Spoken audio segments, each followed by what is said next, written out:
өсөлттэй. Энэ нь буцаад одоо жишээлбэл дараас сараас эхлээд дизелийн үн литр тутамдаа бараг 2000 төгрөгөөр нэмэгдэх. За үүнийгээ дагаад инфляц гээд нэлээд олон асуудлууд тулгарх нэ. Тэгэхээр ерөнхийдөө таны хувьд одоо яг энэ хүнд мөчөд зарлага хэрхэн танах уу, орлогоо хэрхэн бодитоор нэмэгдүүлэх үү гэсэн л одоо толгойн хүчин гарч ирнэ л дээ. За орлого дотроос орлогын угаасаа нийт орлогын 80% нь нүүрс зэсэл бүрдүүлж байгаа. Тэгээд тэн дундаа зэс дээр оюу толгой дээр хийж байгаа хилцээр буцаад энэ хүнд цаг мөчөд бас маш том нэмэлт орлого олох боломж болно. За парламентын зүгээс сүүлийн жилийн туршид бол оюу толгой дээр за кино шалгах түр хороо явлаа, сонсголоо хийлээ. Олон нийт оюу толгой дээр явсан сүүлийн 17 жил явсан үйл явдлыг нэлээд сайн ойлгож мэдээлэл авлаа. За улсын хурлын 120 дугаар тогтоолыг бид нар хамтдаа танхим сууж байгаа. Евразийн болох нь улсын хурлын дараагийн 120 дугаар тогтоолыг багцаах дөрвөн тогтоолыг арах юм бол таны гар үсэг гэдэг. За буцаад энэ 120 дугаар тогтоол хэрэгжүүлэх үүрэг нь ерөнхий сайдын хувьд одоо дахиад өөр дээр нь ирж байна. Тэгэхээр энийг бас илүү ёроолтой гэж харж байгаа. Өөрөөхөө баталсан тогтоолыг тэгэхээр өөрөө хэрэгжүүлэх үүрэг танд бас ийм хариуцлага бас ирж байна. Тэгэхээр оюу толгойн хилцээр үе үеийн засгийн газрууд үүн дээр алхам хийгээс бол ачаа гэж харж ухардаг байсан. За энэ бол бодит үнэ. Харин энэ удаа оюу толгойн хилцээр Монгол улсын эрх ашигыг хангахад энэ эдийн засгийн хүндрэл цаашдаа явахад маш том боломж шүү.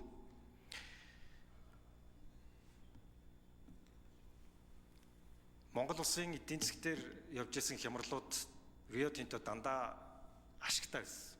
2009 онд, 2015 онд хилцээрүүд явхад эдийн засгийн хямралыг бол стратегтэй ашиглаж өөртөө давуу байдалтай гэрээ байгуулсан. Яг энэ тактикийг буцаад өөрсдийнхөө хилцээрд Монгол улсын засгийн газар ашиглах ёстой. Цаашдаа цастаа бороотой байх нь. За энэ мөчөд оюу толгой дээр бид нар заавал үр дүн гаргаж авах ёстой. Энэ нь буцаад засгийн газарт буцаад бидний тулгарх, хүндрэх бэрхшээлд. За 1 минут Батнарын дэлгшүүнд асуугая. Нэмэлтээр маш том боломж олгоно. Оюу толгой өнөөдөр 4-5 тэрбум долларын орлого болж байна. Цаашдаа эндээс ахин зэс алтны үн дэлхийн зах зээл дээр рекорд түвшиндээ үрж байна. Хамгийн гол нь яг эзэн нь болох 3.5 сая иргэн хангалттай мэдээлэлтэй болсон. Тэгэхээр энд анхаарлын төвд хангалттай авчирсан. Тэгэхээр энэ дээр заавал үр дүн гаргаараа. Та энэ дээр оюу толгой дээр одоо өөрийнхөө баталсан тогтоолыг хэрэгжүүлэх дээр одоо үйлдэлсэн хилцээрийг эзлэх үү? За ингээд нэмж хэлсэн. Бичэрлэг шүү. За Батнарын дэлгшүүнд баярлалаа. Оюу толгойн бүлэг ордоос Монгол Улсын эрх ашигыг хамгаалах, хангуулах, хүртэг өгөөжийг нэмэгдүүлэх талаар их хурлын 120 дугаар тогтоол гарсан. Тэгэхээр Батнарын дэлгшүүн сонсгол хийж энэ оюу толгойн төр хороог байгуулж ажилласан. Тэгээ үүний хүрээнд оюу толгой төсөл дээр цаашдаа бид нар хэрхэн одоо хилцээр хийх вэ? Илүү одоо Монголын талын өгөөжийг хэрхэн нэмэгдүүлэх вэ гэдэг дээр баримтлах өдөртөмжтэй болсон. Төр ороо энэ өдөртөмж өгсөн. Тэр энэ өдөртөмжийн дагуу засгийн газар энэ өдөртөмжтээр энэ засгийн газар чиглэл өгсөн энэ тогтоол дээр одоо нэг маш чухал заалт байгаа нь юу вэ гэвэл тэр өгөөжийн 53% Монголын тал байна. Энэ 53%-ийг л одоо бид нар хангуулахын тулд хилцээрийг одоо хож гэсэн зарчим дээр одоо хийнэ гэж та бүхэн хүмүүс ойлгож болно. Тэгэхээр зан зэвстрийн дараагийн одоо тэргүүлсэн засгийн газрын бодлого үйл ажиллагаа байр суурь бол оюу толгой дээр цаашдаа миний ч гэсэн одоо энэ засгийн үйл ажиллагаа ижлэхэн юм байр суурьтайгаар аваад явна.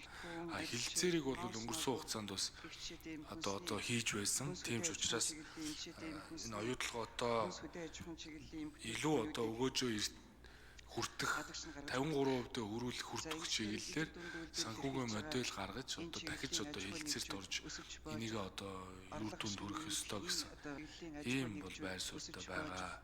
Тэгэхээр хилцээрийг бол одоо мэдээ цааш үргэлжлүүлээд явна. Харин та Батнайрам гишүүн та болон одоо энэ ажлын хэсгийн гишүүдээс хүсэхэд яг өгөөжид жишээ нь яг ямар төлбөр татвар хамаардаг юм бэ гэдгийг тодорхой хуулийн тусгаж.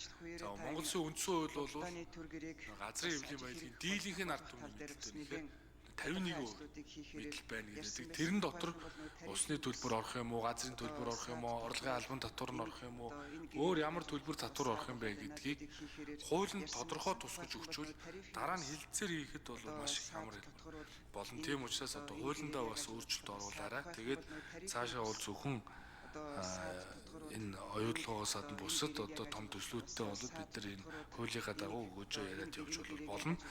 Гэхдээ бид альва асуудал дандаа шинжлэх ухаанчаар хандж байгаа шүү дээ. Одоо хөрөнгө оруулагчдыг үргээдэг энэ байдлаа одоо зогсооё.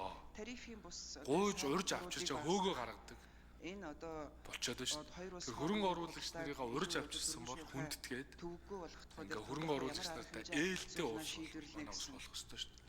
Тийм учраас энэ хүрээнд нөгөө худалдааны нэг цонхыг нэвтрүүлнэ.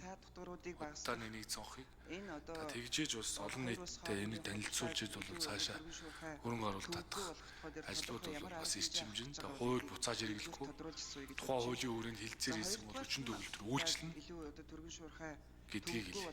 Тодорхой ямар арга хэмжээ авах гэж байгаа бол гэдгийг нэгдүгээр тодруулж суй гэж бодож байна. Батнайрам гишүүн. 1 минут. Монголын жижиг дунд үйлдвэр Нэр дэвшигч яг болоод орж ирж байгаа үед бас яг таны тэр үгийг сонсох гэсэн л.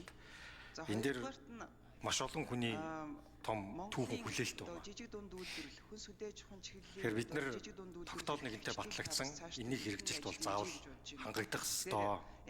Тэр энэ хангагдтал парламентын зүгээс бид нар бүх шаардлагатай алхмыг хийж бас таныг шахаж ажиллах болно. Энэ өөрөө бас түүхэн шийдэл байх ёстой.